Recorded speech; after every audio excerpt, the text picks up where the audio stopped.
مدينة بونتشاك تبعد حوالي ساعتين من جاكرتا، ومع حلول الظلام يبدأ المشوار.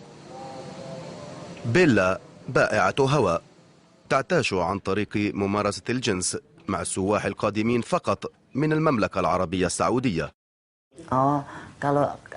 معظمهم من السعودية. أحب السعوديين ولا أحب الأندونيسيين.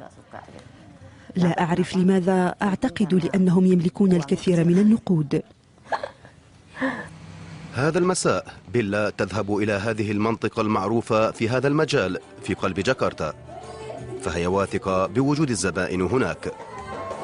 فمنذ توتر العلاقات الدبلوماسية بين السعودية وتايلاندا في سنوات التسعينيات، السواح السعوديون اللاهثون وراء الجنس غيروا وجهتهم، فأصبحت الساحة الأندونيسية ملعبهم الجديد والمفضل.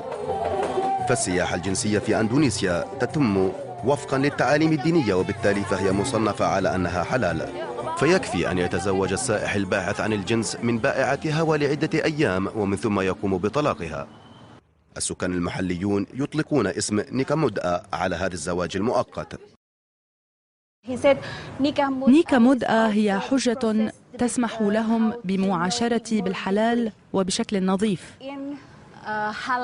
لقد شعرت بتأنيب الضمير، وقلت لنفسي إن هذه المسرحية هي فقط لأنهم يريدون إشباع رغباتهم بممارسة الجنس معي. أحدهم قال لي إن الإسلام يسمح بذلك ولا توجد مشكلة. الدعارة ممنوعة في أندونيسيا، ولا يمكن ممارسة هذه العلاقات إلا في بيوت خاصة تستأجر للعطل الصيفية. وتتعهد بائعات الهوى عند قبول الزواج بأن تقدم أكثر بكثير من المتعة الجنسية، فيجب إطاعة الزوج بشكل مطلق، وأن تقوم بالرقص من أجل إرضاء الزوج.